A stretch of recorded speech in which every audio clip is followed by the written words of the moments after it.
ఇక చెప్పాను కదా పార్ట్ 6లో అమ్మాయి గుడికెళ్ళి వచ్చిందని వాళ్ళ అమ్మమ్మ ఇంకా గొడవ చేస్తూనే ఉంది. అమ్మాయికి 17 ఏళ్ళకి పెళ్ళైతే 21 ఏళ్ళకి అమ్మాయిని చంపేశారు. ఆ 5 సంవత్సరాలు కూడా ఏ ఒక్కరోజు కూడా పాపం మా అమ్మాయి ప్రశాంతంగా ఉంది లేదా ఇంట్లో. కానీ అప్పటి వాళ్ళకి ఎంత ఓపిక, ఈరోజు కాకపోతే ఎప్పటికైనా మారుతుంది. అది కాక వాళ్ళు తన అమ్మ పుట్టింటి వాళ్ళు కాబట్టి ఇంకా ఎదురు చూస్తూనే ఉంది. కానీ ఫైనల్గా ఆ ఎదురు చూపులు ఆమెని చంపేసేంత వరకు ఉంటాయని చెప్పి పాప మా అమ్మాయికి అర్థం కాలేదనమాట.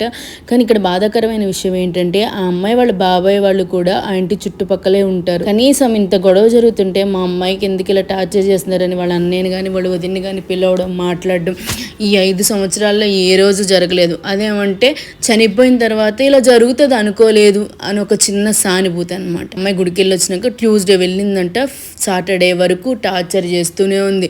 ఆ రోజు సాటర్డే మార్నింగ్ పూజ చేసుకుందంట, అందరికీ ప్రసాదం పెట్టింది. వెళ్ళిన వాళ్ళు ఇంకా అంశలదని తినమని పట్టించుకోమాకని అన్నారు. మరి ఏం జరిగిందో లేదు తెలీదు. నెక్స్ట్ డే సండే రోజు తులసమ్మ గారికి కవర్ వచ్చింది, మీ అమ్మాయి ఇలా పాయిజన్ తాగేసిందంట, మీరు రావాలి అని చెప్పేసి అంటే వెళ్ళారు. చూశారు, వాళ్ళ చుట్టాలు అందరూ వచ్చారు. ఇంకా గొడవ పడుతున్నారు కదా, బాధలో ఏమైనా తాగేసిందేమో అనుకున్నారంట. కానీ ఆ అమ్మాయిని స్నానం చేయించడానికి తల దగ్గర పట్టుకుంటారు కదా, ఆ పట్టుకుని ఇలా పైకి లేపుతుంటే తల దగ్గర పెద్ద హోల్ పడి అక్కడి నుంచి రక్తం కారుతుందంట. అయితే ఆ అమ్మాయిని బలవంతంగా కొట్టి చంపేసి నోట్లో పాయిజన్ పోసి చచ్చిపోయింది అని చెప్పారనమాట. చాలామంది ఆడపిల్ల తల్లిదండ్రులు ఇలానే ఆలోచిస్తారు, నా వాళ్ళ మధ్యలో ఉంటే నా కూతురు సేఫ్గా ఉంటుందని. కానీ అందరికీ అదృష్టం కలిసి రాదని ఇలాంటి జరిగినప్పుడు తెలుస్తుంది. తులసమ్మ గారు అడిగారనే కాదు, చిన్నప్పటి నుంచి ఆ అమ్మాయిని చూస్తూ ఆ అమ్మాయి క్యారెక్టర్ నచ్చి వాళ్ళ మేనమామ పెళ్లి చేసుకున్నాడు. కానీ వాళ్ళ అమ్మ మాటలకి ఇన్ఫ్లుయెన్స్ అయ్యి ఆ అమ్మాయిని చంపేశాడు.